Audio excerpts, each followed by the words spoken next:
¿Se escucha? ¿En verde? Sí, está en verde. Sí. ¿Hola? ¿Ahora? Sí, ahora. ¿Ahora sí? Vale, genial. Un poquito más lejos. Bueno, pues vamos a empezar la presentación y quería, lo primero de todo, agradecer a la librería, por supuesto, por aportar el espacio y todo. Y luego quería presentar, bueno, antes de nada os voy a poner un poco en el camino del libro, que es Mujer y Naturaleza, el rugido en su interior, escrito por primera vez en 1978 por Susan Griffin, una filósofa, escritora, poeta, profesora, bueno, de todo y más. Y al estar escrito a finales de los años 70 fue el primer ensayo que llevó el concepto de ecofeminismo a Estados Unidos y a día de hoy ya se considera un clásico de la literatura feminista. Entonces quería presentaros a Gudrun Palomino, que es la traductora del libro y doctoranda en traducción. Colabora con varias revistas como Zenda y CTXT, además de ser poeta y haber publicado el poemario La lejanía de nuestros cuerpos. Después tenemos a Dina Garzón, que forma parte del Consejo de Greenpeace en España y es cofundadora y coordinadora de Red Ecofeminista, además de coordinar el curso Ecofeminismo, Pensamiento, Cultura y Praxis de la Universidad de Valladolid, que dirige Alicia Puleo, filósofa ecofeminista, y que ya va por su cuarta edición y que cuenta con casi 900 personas actualmente. Y por último y no menos importante tenemos a Cristina Oñoro, que es ensayista, autora de Las que faltaban, su último ensayo, y profesora de la Universidad Complutense de Madrid. Además, dirige aquí en esta librería el club de ensayo y, bueno, como Susan Griffin, le gusta y le apasiona mezclar los recursos literarios con el pensamiento feminista, abordando todos los temas que ella trata como escritora. Así que, bueno, doy paso a estas tres maravillosas personas que os hablen del libro. Bueno, ¿ahora? Sí, ahora está en verde, creo que ahora ya se oye. Bueno, muchísimas gracias a las editoras de Plankton por haber pensado en mí para esta moderación de este encuentro en el 8M, además, en una fecha tan significativa. Siempre a la librería Rafael Alberti, que es casi como una extensión de mi casa y en donde siempre estoy tan a gusto. A los miembros del club de ensayo que también se han acercado aquí, ¿no? Y bueno, yo voy a enseguida pasar la palabra a las dos compañeras, que lo primero quiero felicitar a Gudrun por la traducción del libro que he podido leer en castellano y que realmente lo primero que he hecho es felicitarla porque es un libro, bueno, como vamos a contar, apasionante, muy importante, un libro que habéis hecho una aportación enorme traduciéndolo al castellano, pero la traductora, un trabajo de titán que nos vas a contar ahora. Está muy bien traducido, se nota que tú también eres poeta, como Susan Griffin. En la introducción también muy bella que encabeza el libro de Azahara Palomeque, le dice al final a Susan Griffin: gracias por encantarnos con tus palabras, y es lo que yo te agradezco también a ti en tu traducción, que conserve ese encanto de la autora. Así que bueno, enhorabuena. Y luego, bueno, lo que quería decir es que para mí es un honor también poder moderar una charla entre alguien tan implicado en el ecofeminismo y en el pensamiento y la filosofía de la ecología, y una traductora y poeta como tú. Y también, sinceramente, como ensayista y como profesora, como persona que está en la academia, pero al mismo tiempo busca otros referentes y otra genealogía, el libro de Susan Griffin es una piedra importantísima en el camino, porque bueno, pues ella precisamente se atrevió a contrarrestar, ¿no?, un discurso patriarcal, académico, escrito con una voz impersonal, como ella misma parodia, con una escritura personal, poética, pero al mismo tiempo llena de rigor y con una sabiduría excepcional, ¿no?, y que además abrió el camino de esa unión entre feminismo y ecología. Así que bueno, pues es una fiesta y enhorabuena. Así que bueno, lo primero que os quería un poco preguntar es algo que a mí es lo que primero me llama la atención de este libro. Cuando hace algunos años lo conocía, había leído fragmentos en inglés y he vuelto, ¿no?, a revisitar con esta traducción en castellano, ¿no?, y es ¿Cómo habéis sentido, ¿no? la enorme calidad literaria que tiene este texto, que se presenta como ensayo, que se lee como ensayo, pero que tiene los recursos de la poesía, no solo en las metáforas, el lenguaje, sino incluso yo pensaba hoy en la ordenación de las páginas, ¿no? En la composición del libro, la estructura. Ella habla también en la introducción como el hecho de escoger dos voces, una que está escrita en primera persona a la que se van sumando del plural otras mujeres y una impersonal, que es la voz como patriarcal, le alteró en medio de la noche y hizo que sudara porque pensó que aquello iba a ser horrible, dos voces, y que luego se durmió pensando que al contrario le daría una estructura dramática al ensayo, que es lo que es, dos voces que se contraponen y que tienen también toda una historia. Entonces, bueno, como traductora y como lectora de este libro fundamental y difusora de este pensamiento, ¿cómo abordáis la cuestión de la calidad literaria?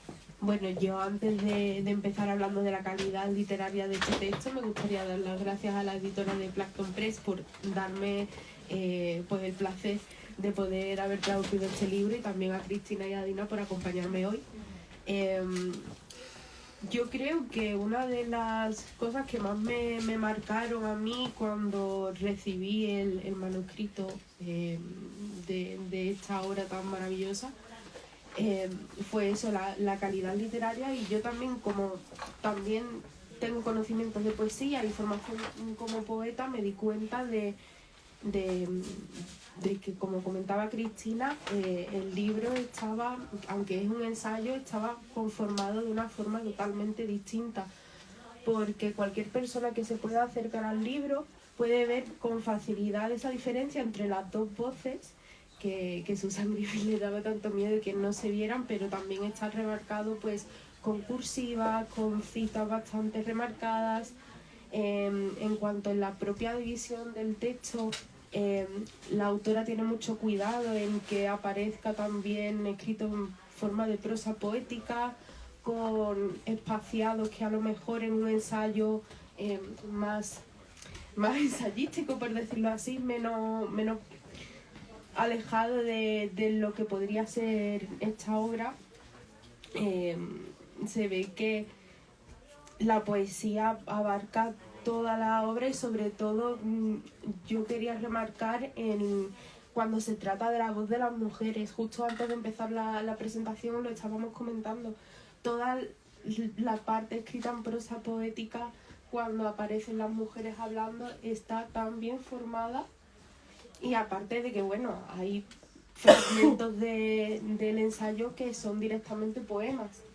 Entonces, aparte de que por su temática fuera tan novedosa, incluso ahora publicándolo en 2024, después de tantas décadas de que saliera por primera vez en inglés, ya por su calidad literaria, sin tener en cuenta tanto los temas que ahora adentraremos en ellos, es una gran novedad y es un portento, como diría yo en mi tierra, por ejemplo. Pero bueno, ya le paso la palabra a Dina. Muchas gracias. Yo también voy a empezar con los agradecimientos, por supuesto, a la editorial por traernos la traducción al castellano de este libro. Que, por cierto, que como yo no pertenezco a la editorial ni a la librería, tenéis que comprarlo, ¿eh? Eso lo puedo decir. Que de verdad que merece la pena, ahora lo hablaremos. No vamos a hacer mucho spoiler porque ellos tienen que leerlo, pero desde luego es de estos libros que merecen la pena. Y sobre el estilo, yo desde luego no vengo aquí a hablar, no es mi campo el tema de la literatura, pero desde luego la calidad de la escritura es algo que podemos entender todas, ¿no? Cualquier lectora. Yo comencé subrayando, se lo estaba diciendo antes a Cristina, subrayando, yéndome al final, porque tiene una serie de notas que es súper interesante, porque tiene muchísimos datos, bueno, nombra muchísimas mujeres, que eso es algo muy feminista, ¿no? Sí. De que nos nombramos. Y empecé yéndome al final a las notas, pero luego llega un momento que dije, mira, no, voy a disfrutar del libro, porque es que estoy estropeándolo como si fuese un ensayo, simplemente que como cualquiera que está... No, y entonces ahí es comenzar a disfrutarlo de verdad. Y para mí, al final no sé si estoy diciendo algo, pero a mí me recordó como a un fluir de la conciencia, ¿no? A un recurso así, como que ella lo estaba escribiendo así. Por supuesto, agradeceros a vosotros, a la librería, pero yo te digo, hay que darle las gracias a estas editoriales que sacan libros que nos interesan, que son importantes, porque ahora veremos que este libro es importante y es actual. Desgraciadamente puede, pero es muy actual.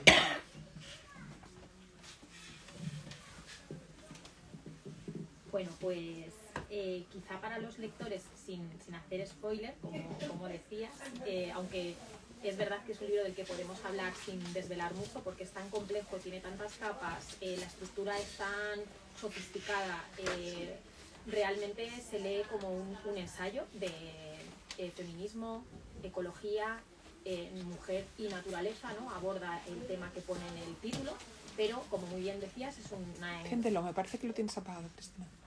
Sí. Ahora, sí, perdona. Es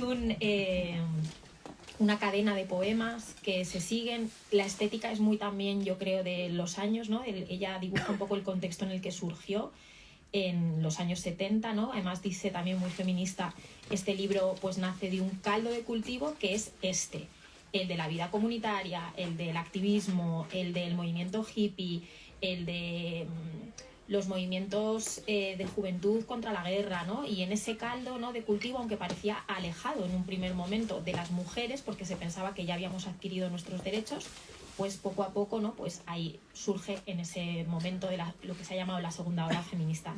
Entonces, no sé si querrías, Gudrun, tú que conoces muy bien el libro, contar un poco, sin hacer ese spoiler, cómo está estructurado justamente con tantas referencias, con la bibliografía, qué se va a encontrar el lector, ¿no? Así, a grandes rasgos, y cómo ha sido también para ti como traductora abordar, como hablábamos antes, pues un texto lleno de citas que plantea una estética del collage, con multitud de nombres. Bueno, ¿cómo no te has quedado por el camino?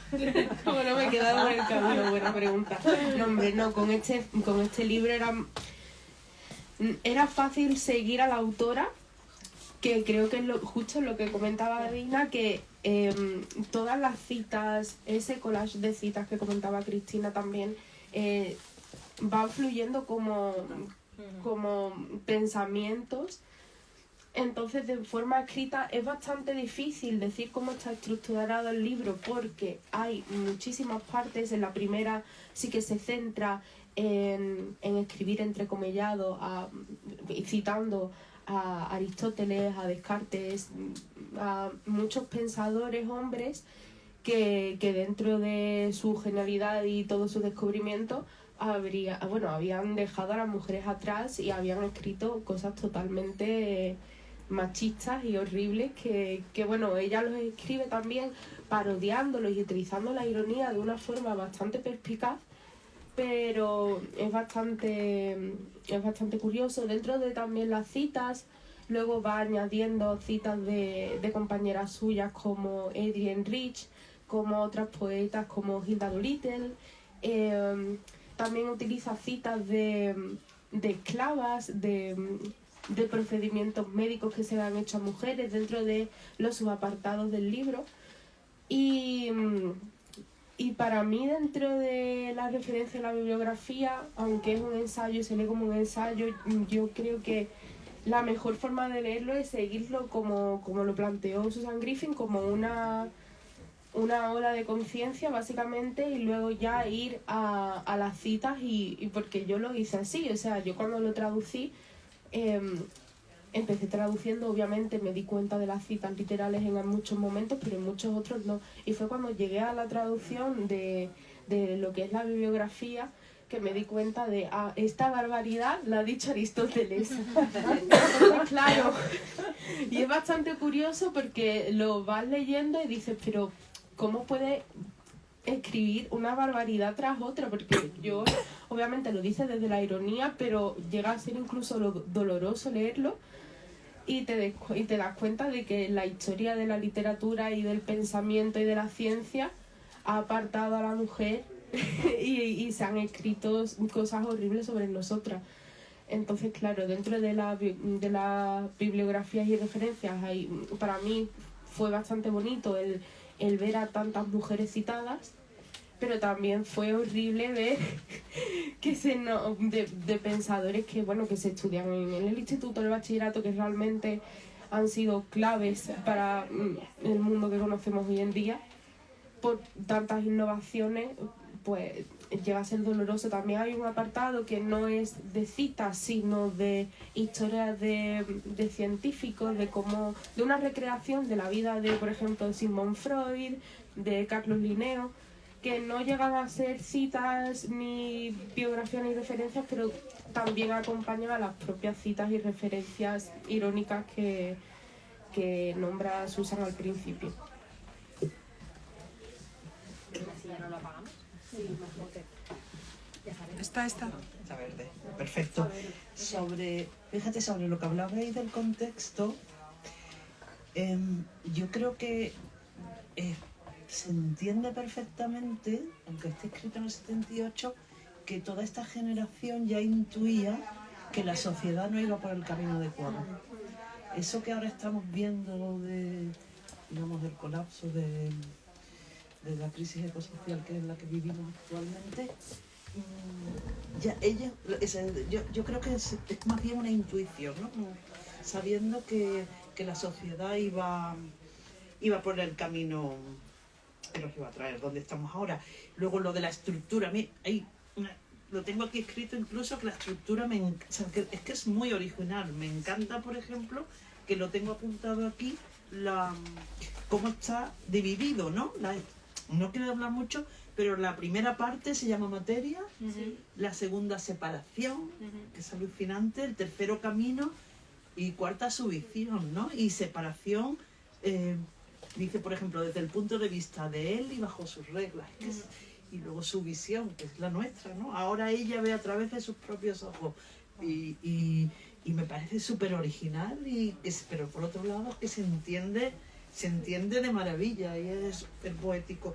Y luego la ironía, ¿no? La ironía es que yo creo que es lo que más me gusta del libro, ¿no? Es que no me lo esperaba. Y aquí tengo, por decir algo, ¿no? De texto, sobre todo de la primera parte, página esta. Por eso no me gusta el micrófono. Sí, decía, una mano. Sí, claro, decía. Hablando de la creación, pues dice, se nombra la inercia, dice, y se dice que el creador del universo era experto en mecánica, ¿no? Cosas como esa. Y en la siguiente página dice, y que Dios es experto en gravedad.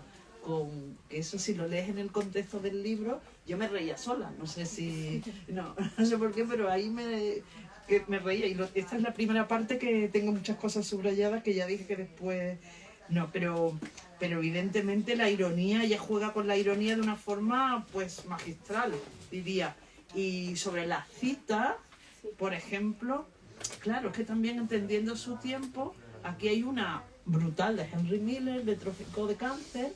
Y claro, hay que recordar que ahí estaba Kate Millett, por ejemplo, también hablaba de esa, que hablábamos antes de política sexual de Kate Millett, que también hablaba de Henry Miller, ¿no? Y Trópico, que fue un bombazo en aquella época, y ahora lo leemos y dices, madre mía, qué espanto, ¿no?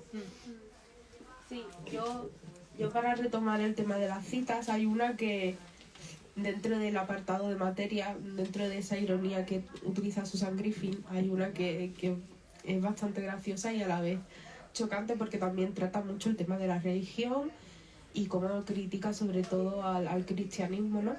Y una de ellas es que, entre comillas, la orina de la Virgen es cristalina, luminosa y fina y casi del color de los limones, mientras que la orina de la mujer que ha perdido la virginidad es muy lodosa y nunca es luminosa o clara.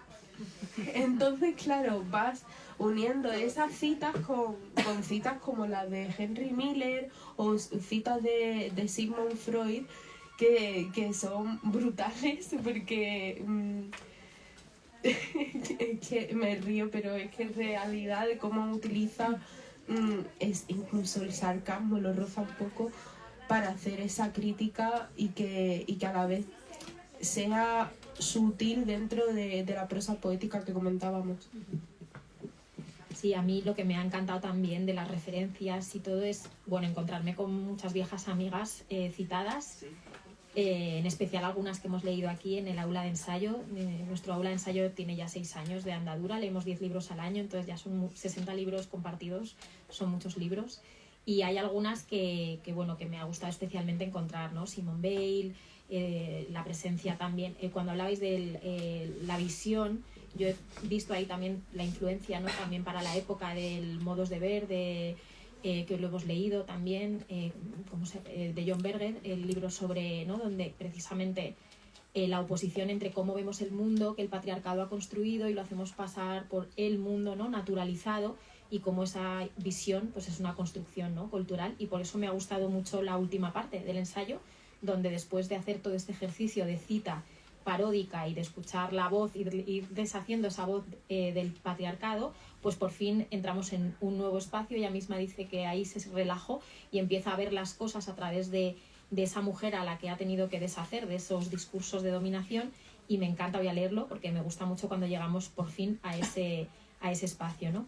Dice en la página 277, ¿no? Entramos en un espacio nuevo, espacio lleno de la presencia de las madres, y el lugar donde todo el mundo es una hija. Espacio que no existe sin materia.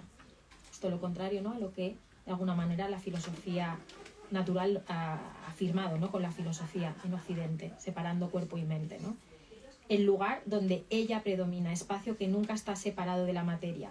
El espacio moldeado por los movimientos de una mujer con el pelo blanco, cuya risa resuena con las de sus amigas de avanzada edad. El mundo visto en los rostros de mujeres de mediana edad. El lugar lleno del amor de las mujeres hacia las mujeres. El espacio moldeado para el juego de las niñas más pequeñas.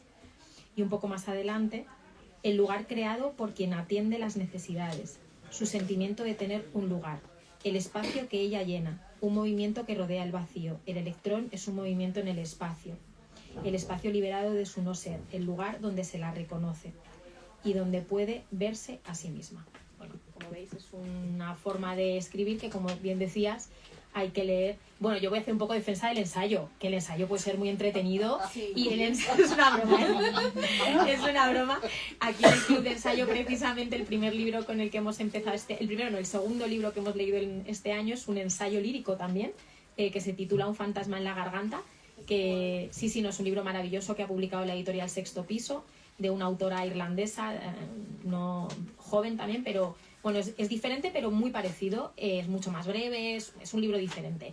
Es una madre que se obsesiona con una poeta del siglo XVIII y va entrelazando, te va a encantar, que va entrelazando autoficción y recuperación de la memoria de esta poeta irlandesa real que existió, ¿no? Entonces, también yo creo que este libro demuestra cómo el ensayo, que a veces asociamos con lógica a un tipo de discurso especialmente masculino, especialmente académico, en realidad es la forma más elástica que hay. El propio nombre de ensayo pues denota esa condición muy experimental del género, ¿no? Y en manos de mujeres como Susan Griffin o como la autora del Fantasma en la garganta, se llama Doirean Nigirofa, es un nombre un poco difícil de pronunciar, pues vemos también cómo el ensayo pues puede tener una vía de experimentación lírica muy, muy interesante. Bueno, pasando ya a lo que es la propia ecología y el feminismo, yo quería preguntarte, Dina, también, ¿por qué crees que es importante entrelazar ecologismo y feminismo? ¿Por qué crees que, además hoy, 8 de marzo, ¿no? Que se están sumando muchas reflexiones desde muchos puntos, ¿por qué es importante no separar la lucha feminista, el movimiento feminista, del movimiento, digamos, ecologista, que este libro, de alguna manera, fue pionero en el 78 por enlazar ambas líneas de pensamiento y de acción, porque aquí no separamos pensamiento y acción, ¿no? Sí, bueno, pues yo creo que es importante, es una buena pregunta porque es muy importante entender, por ejemplo, cómo funcionan los ecosistemas, ¿no? Hay que entender, y todo en la línea de la autora, ¿no? que los otros animales, que la naturaleza no nos necesita. Y eso hay una parte de la cultura, de la cultura actual que ha perdido, digamos, esa sabiduría, ¿no? Entender que y además nosotras las mujeres feministas tenemos que entender, es fundamental, que una sociedad en igualdad también debe situarse, vivir, que somos ecodependientes. Entonces, eso, para que las mujeres tengamos vidas dignas de ser vividas, que es lo que el ecofeminismo siempre habla, pues necesitamos también una naturaleza. Bueno, actualmente ya sabemos la relación que hay entre la calidad de vida, el mantenimiento de los ecosistemas sanos, la relación entre el cambio climático y la pérdida de biodiversidad. Todo eso, una vez que entendemos que somos parte de la red de la vida, ya entonces te conviertes en ecofeminista, y es digamos, el paso que te hace sentir y ser ecofeminista. Pero bueno, quiero decir, actualmente es igual de importante. Estas mujeres, hace 45 años que se escribió este libro, ya lo entendieron, ¿no? Es importante entenderlo. En cuanto a la teoría feminista y al ecologismo, a mí hay una parte del libro, porque claro, yo no puedo hablar tanto de teoría como Dina, ni ponerla tanto aquí en la presentación. Sí que, por ejemplo, a mí me choca mucho venir a Madrid, porque yo vivo en un pueblo de Cádiz, ver que, y además vengo de un pueblo que es bastante, vamos, que la mayoría de los habitantes del pueblo trabaja en el campo, básicamente. Entonces yo vengo y veo todo tan separado, que es en plan, hasta lo que comemos proviene de una tierra que no vemos, y que aquí sí que parece que también por el maravilloso capitalismo hace que nos separemos. Pero bueno, cuando Susan Griffin empezó a tratar el tema del ecofeminismo, y en el libro se señala dentro de esas citas irónicas, se pone en la mesa la relación entre la mujer y la naturaleza, porque siempre se nos ha entendido que nosotras somos inferiores, que los hombres están por encima de esa tierra, que luego, bueno, también por el tema de los esclavos, que han sido los que han trabajado la tierra, esa diferencia también de clases sociales que también trata Susan Griffin y que se tiene en cuenta en el ecofeminismo. Pues lo que comenta es eso, que por una parte nosotras hemos estado más cerca de la naturaleza porque somos inferiores en ese triángulo de importancia, y también porque pone dentro de las voces de los animales, que es una parte del libro que a mí me fascina, cuando hace no es ni siquiera una metáfora ni un símil, sino directamente dice que las mulas somos las mujeres, que las mujeres somos como mulas, y que las mulas somos como nosotras. Entonces hace ya directamente una relación también con las yeguas, con los propios animales, con las vacas, sí, obviamente con las vacas, con las ubres, y cómo hemos amamantado también. Hace esa relación de que, bueno, al final somos animales, y parece que el capitalismo y todo hace que nos olvidemos que también formamos parte de esa naturaleza, y que necesitamos vivir dentro de una naturaleza porque formamos parte de ella y nosotros nos nutrimos de ella. Sí, me hace pensar en mi hija, que hace un momento estaba por ahí detrás, que tiene 11 años, y que un día no sé quién nos dijo, bueno, qué mal estáis comiendo, qué mal educados, parecéis animales. Y digo, que también somos animales. Entonces me pareció que hay esperanza en las nuevas generaciones. Así que, efectivamente. Bueno, ¿qué aporta también, un poquito más sobre esta alianza, ¿no?, importante entre teoría feminista y ecología? ¿Qué aporta, digamos, dentro de el momento en que nos encontramos, ¿no? Y luego también os quería preguntar, sobre todo quizá Gudrun, que a la hora de traducirlo lo has pensado, o bueno, ella misma lo cuenta incluso en el prólogo, ¿no? Pero para que los futuros lectores lo sepan, hasta qué punto también está muy arraigado su ensayo en una tradición muy norteamericana, que, claro, nosotros aquí en el aula de ensayo hemos leído a Thoreau, por ejemplo, el libro que, bueno, los trascendentalistas norteamericanos, pues en gran parte fueron los primeros también, o algunos de los primeros, también, bueno, pues como influidos por el romanticismo europeo, en quererse apartar, vivir en cabañas, vivir de lo que ellos mismos hacían. Y hemos leído aquí tanto a Thoreau, su libro sobre caminar, como un librito que escribió Louisa May Alcott, donde parodia lo que fue para ella como niña, con 10 años, la autora de Mujercitas, lo que fue vivir en una comunidad real trascendentalista, que su padre, que era un filósofo de esta generación, pero no tan brillante, pues se le ocurrió arrastrar a su familia, y cómo significó también para las mujeres ser esposas de estos hombres, ¿no?, que querían vivir pues sin electricidad, sin tal, pero que luego no sabían ponerse a arar, te quiero decir, que no, y entonces el libro merece la pena leerlo porque es un libro que se llama Fruitlands, y es el paso real de Louisa May Alcott, que lo convierte como en una cosa que escribió de adulta, pero recupera también la edición de Impedimenta, sus diarios con 11 años. Sí, una maravilla. Como contrapeso también, yo precisamente este verano estuve allí, además, en la cabaña de Walden que Thoreau hizo, y luego me he enterado que la mujer vivía, o sea, la madre, que vivía al lado en Concord, y le llevaba el tupper, vamos, o sea, que él puso de moda lo de autosuficiente y solo come aquello que tú puedas tal, pero bueno, que luego alrededor había muchas mujeres sosteniendo también, ¿no? Pero bueno, te quería preguntar por la manera también en la que en el propio Estados Unidos, del que procede esta autora, ella vive en California, ha vivido cerca del desierto, está muy enraizada, ¿no?, en ese mundo, y me hace pensar en un libro que vamos a leer ahora aquí en abril en el club, que es el de Rebecca Solnit, el del arte de caminar, que también está muy enraizado, ¿no?, en esa idea de activismo, ecología, y bueno, que pensamos que de Estados Unidos muchas veces viene justamente el bello capitalismo, como decías, pero también hay estos movimientos de ecología en la raíz misma casi del país, y un poco que aportáis en esta dirección de ecología y feminismo. Sí, yo tratando esta parte de retomando más que nada tu relación con el estado en el que vive Susan Griffin y cómo se presenta en el libro. Hay un apartado que, bueno, aparte de que la naturaleza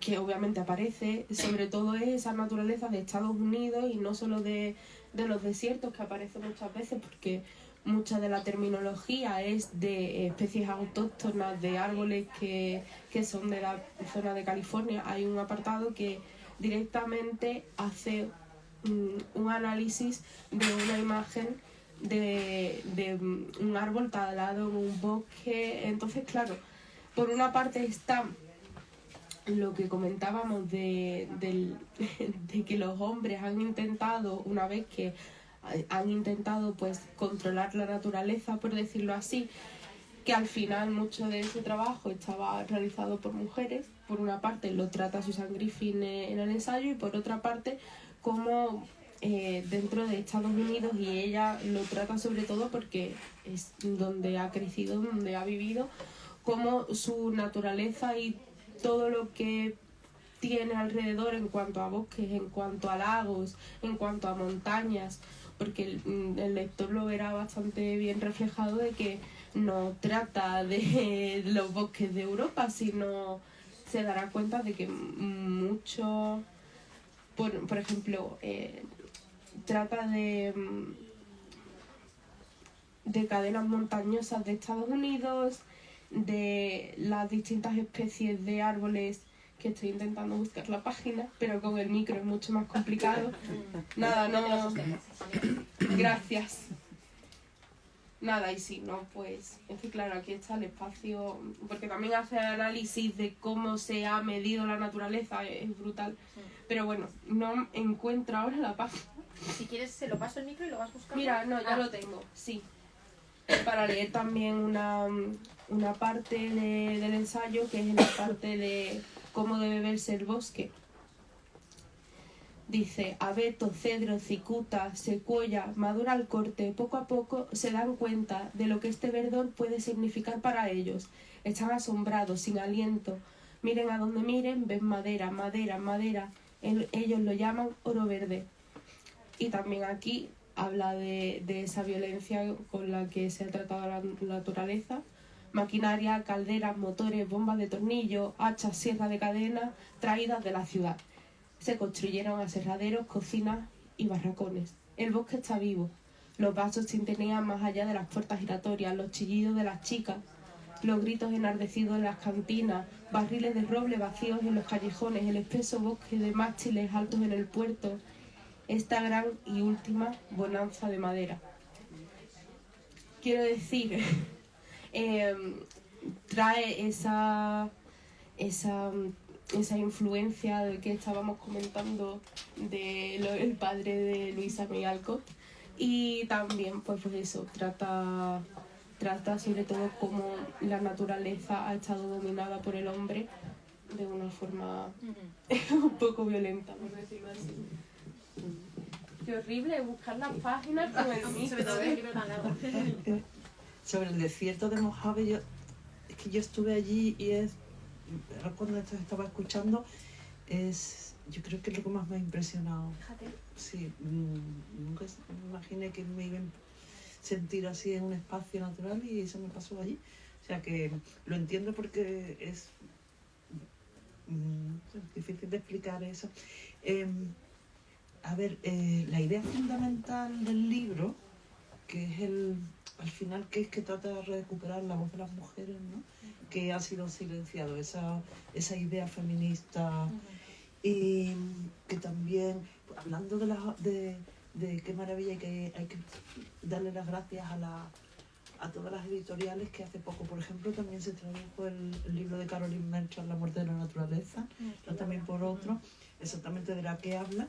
Al final, lo que ella viene a decir es que la voz de los varones es la que tiene legitimidad, y que equipara a la tierra también con ese silencio. Bueno, es un mensaje muy feminista y claro, es el principio y es lo que el ecofeminista, ese dualismo jerárquico del que tú has hablado, de naturaleza, cultura, que las ecofeministas, por ejemplo, Simone de Beauvoir dijo que lo que reivindicó es que las mujeres pertenecíamos a la cultura, pero lo que decimos las ecofeministas es que esto no es una jerarquía, sino que tanto cultura como naturaleza tienen que estar en el mismo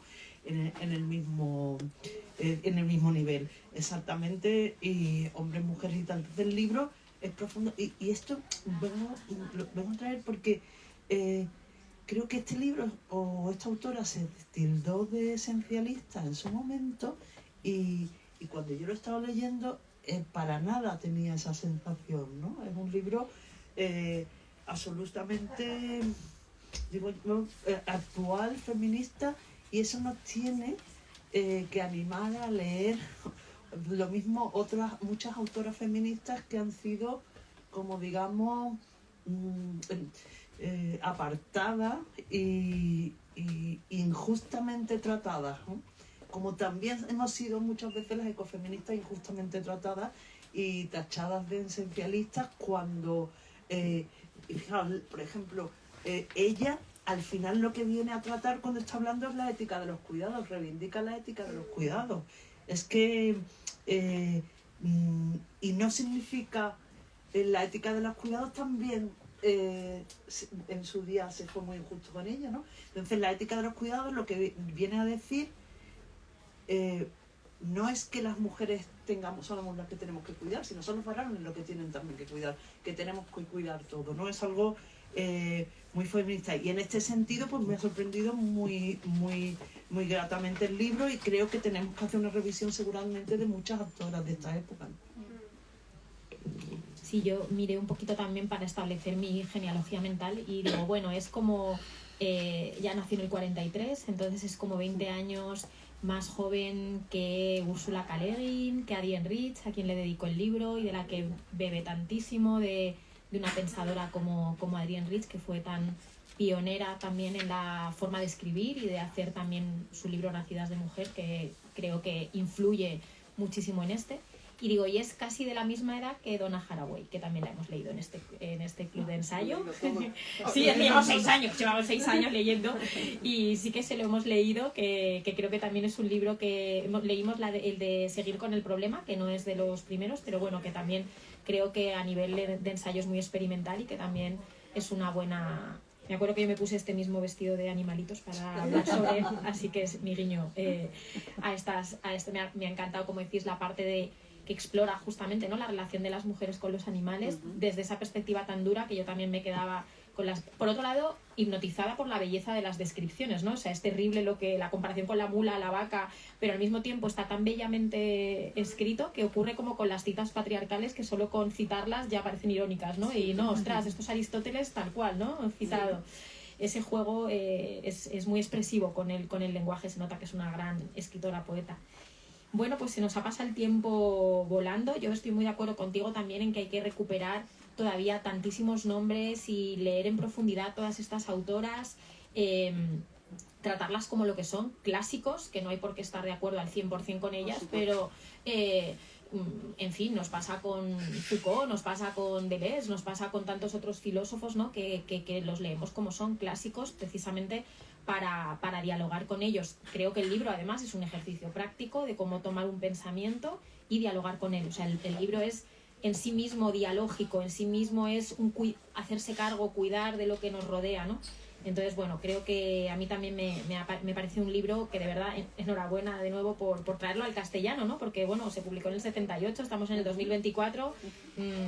Bueno, era muy importante que este libro, y creo que es una de las cosas buenas que tiene también el impulso feminista de los últimos años, ¿no?, que se están publicando muchas cosas, entre ellas rescatar clásicos que en su día pues no nos llegaron a España traducidos al castellano, y con estas introducciones también pues sitúan hoy la importancia también que nos sigue dando.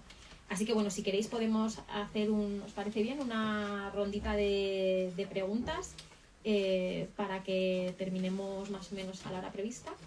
Pues como se está grabando, la pregunta es si podéis pasar un... No, dame uno. Ah, sí. Y Pero ya que tenemos 4 Claro. sí. O sea, 3.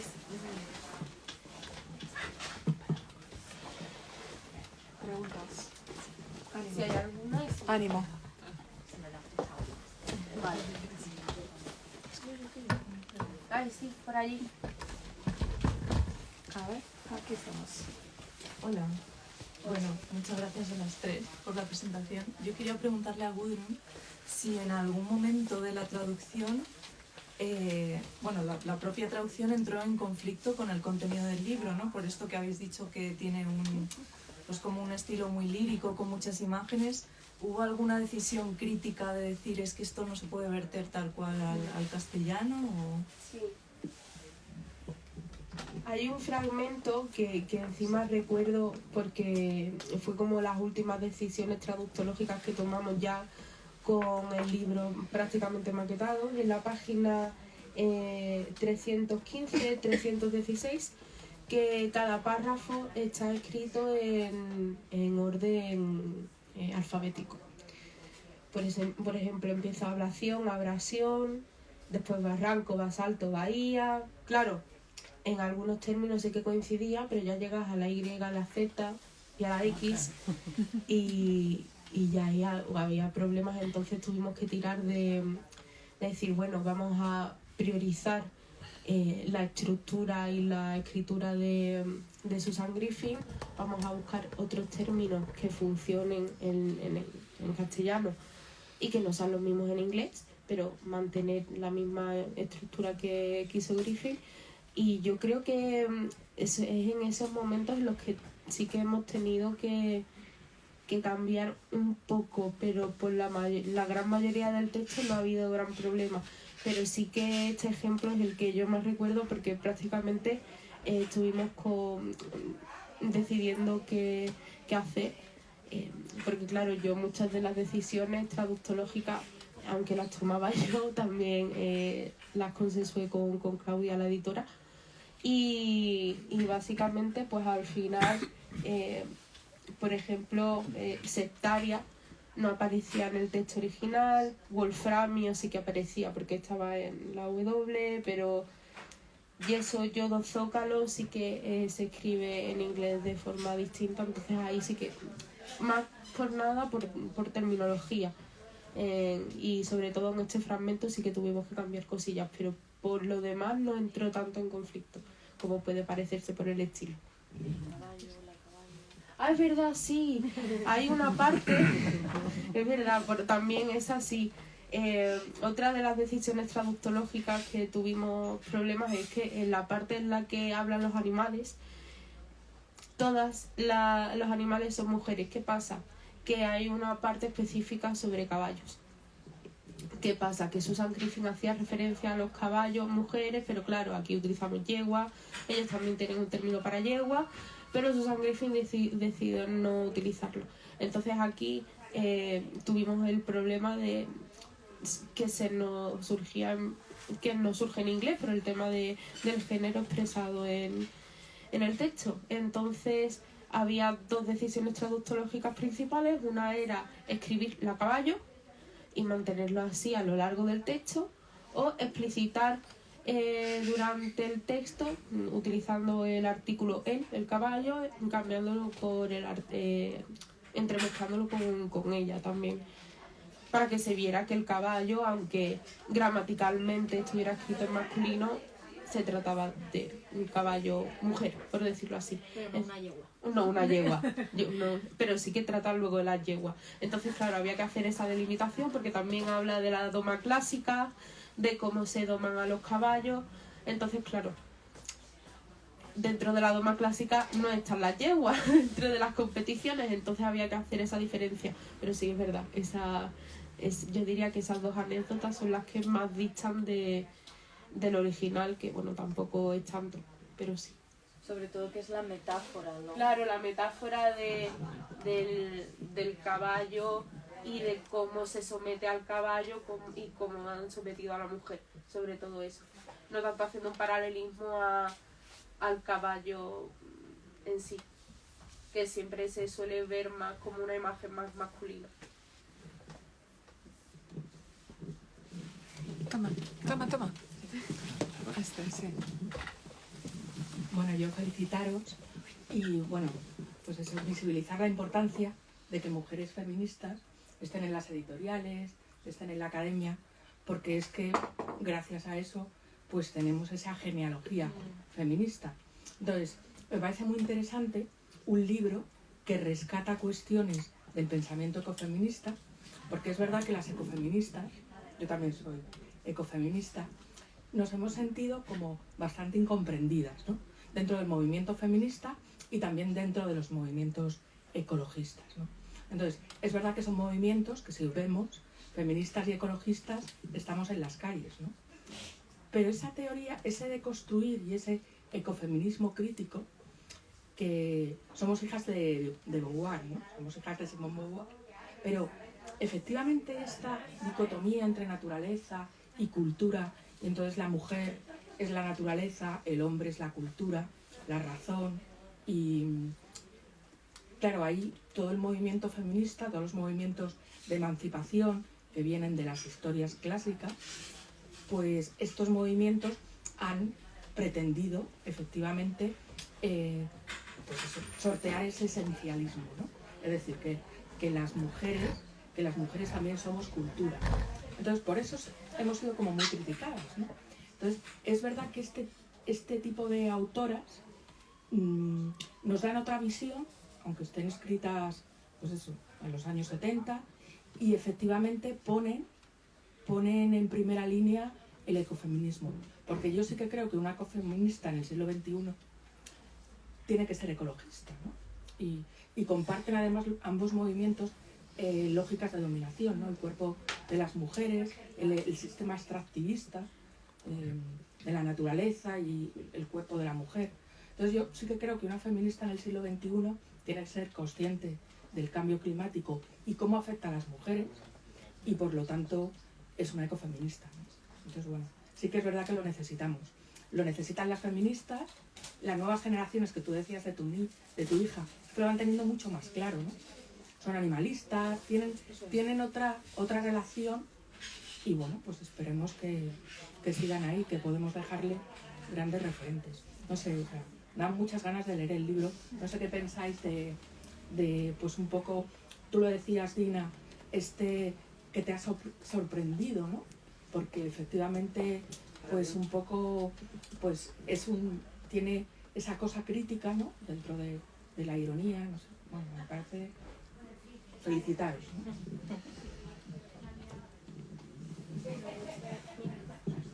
A mí, ya apartándonos, bueno, ahora Dina comentará más sobre ecofeminismo, pero sobre la recuperación de autoras y demás, a mí me parece que con este tipo de libros de Susan Griffin y con ejemplos con muchas autoras de las que bebe, como Adrienne Rich, que yo también he tenido la oportunidad de traducirla, y Monique Wittig, por ejemplo, se está creando un nuevo canon clásico que tiene bastante en cuenta los cuidados, que hay editoriales como por ejemplo Plankton o Bamba Editorial, que también colaboro con ellas, que están retomando esas obras que se han quedado atrás porque el mundo editorial ha seguido adelante con novedades que son maravillosas, pero hay muchos textos como este que son totalmente actuales que se han quedado atrás. Por ejemplo, traduciendo el libro y con esas citas que comentábamos, hay novelas de Monique Wittig que, por ejemplo, aquí en España, que se publicaron en los 70, justo al terminar el franquismo, y que no se han vuelto a reeditar. Entonces, claro, yo pienso que sí, que Susan Griffin bebe de estas autoras, pero que ahora con una nueva visión del feminismo, con una visión feminista más ecológica, teniendo en cuenta también esas realidades, por ejemplo, más disidentes, las realidades trans, que también hay que tenerlas en cuenta, con el lesbianismo y la bisexualidad, como que estamos creando dentro de ese canon clásico que también ironiza Susan Griffin al principio con Aristóteles y demás. También estamos creando dentro del feminismo un canon clásico que hay muchas editoriales que están recuperando.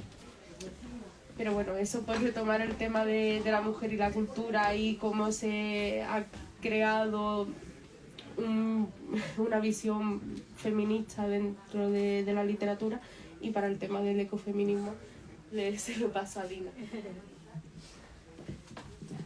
Pues si tenéis, solo estoy totalmente de acuerdo contigo y de todas maneras nosotras tenemos la sensación un poco las ecofeministas que ahora somos un movimiento. Seguramente el hecho de que el ecofeminismo sea un movimiento en auge ha permitido en la publicación o la traducción de estos libros. Imagino que habrá muchos más, y yo, desgraciadamente, por la situación, ya te digo, de deterioro ecológico al que estamos llegando, pero evidentemente el ecofeminismo tiene muchas respuestas, da muchas respuestas a problemas, como que tiene la hoja de ruta para resolver y para poner sobre la mesa muchos de los temas de actualidad. Y estos libros, bueno, y este libro, por ejemplo, pues recupera. Lo que quería decir es que ya da con las claves que actualmente todavía no han sido resueltas, ¿no? Al final estamos siempre tratando de lo mismo, ¿no? Esa separación de la naturaleza, como decimos, tenemos que reconectarnos, como dice la compañera Marta Falla, de reconectarnos con la naturaleza, todos estos temas que son los que justo ella está tratando, ¿no? Y bueno, yo creo que el ecofeminismo será un movimiento mainstream en breve dentro del movimiento feminista, porque sí, me refiero por el deterioro ecológico, y porque si no mal dada la vamos a... Y porque tenemos una urgencia. Exacto. Claro, Nos quedamos sin planeta. Claro, si nos quedamos sin planeta, pero es interesantísimo, creo, el entender que ya en 1978 lo intuían, lo sabían y van exactamente por el mismo camino que vamos nosotras, ¿no? Estas mujeres. Sí, yo un poco al hilo del que estabas diciendo, me parece que además debemos ir a una suma, ¿no? de voces. El feminismo no es un único movimiento con una única manera de pensar, sino que tiene los impulsos y la riqueza, ¿no?, de tener una historia también, ¿no? La teoría feminista tiene una historia, tiene una evolución, y eso es lo que ahora estamos recuperando también, ¿no? Y creo que en ese sentido poner, ¿no?, estos libros en el lugar que les corresponde en esa nuestra propia genealogía, ¿no?, del pensamiento feminista es importante, y creo que lo que habéis dicho un poco va en la línea de bueno, pues ese año 78, casi ya en los 80, y cómo el feminismo pues empieza a ser una agenda para la humanidad, ¿no? Desde cómo en los 80 pues los feminismos se multiplican, ¿no? El feminismo interseccional, el feminismo LGTBI que nombrabas, el ecofeminismo, o sea, el feminismo tiene la fuerza, ¿no?, de entrar en diálogo con otras muchas alianzas, podemos decir, ¿no? Y pues la agenda del feminismo es la agenda del planeta, ¿no? Entonces, por eso va a ser mainstream, porque es fundamental entender que la cultura patriarcal ha dominado no solo a las mujeres, sino al planeta, y lo ha violado, y lo ha exterminado, y lo ha... ¿Veis? Se oyen ruidos arriba. Así que, bueno, el libro es en ese sentido como visionario, ¿no? También respecto al momento en el que estamos hoy, y nada más relevante hoy que escribir que publicar este libro. No sé si queréis que lo dejemos aquí, alguna pregunta más, o querías decir algo, Gudrun, para terminar. ¿Te parece? Sí, si queréis leo un fragmento de lo que comentábamos de las vacas, por ejemplo, de esa relación y de esa brutalidad, que tiene como título Vacas, y el subtítulo es La manera en que cedemos. Ella es una vaca buena. Se mantiene en pie en medio de su propia carne suave, los muslos grandes y los arcos amplios, los lomos redondos, las caderas lo suficientemente anchas para parir, una masa robusta, redondeada, temblorosa y estupefacta, una cuna, un campo curvo de pezones, su ubre roza la hierba, una vaca buena que no piensa en nada, que espera que la ordeñen año tras año, que da luz a terneros, que está preparada para que se le acerque un toro, que es fiel, siempre está ahí, cediendo a la misma hora, día tras día, esa sustancia tibia, el blanco lechoso de sus ojos, con la mirada fija, confiada, indolente, bucólica, inerte, mente bovina adormilada y soñadora, que abre su carne como una esclava para que el mundo haga uso de ella.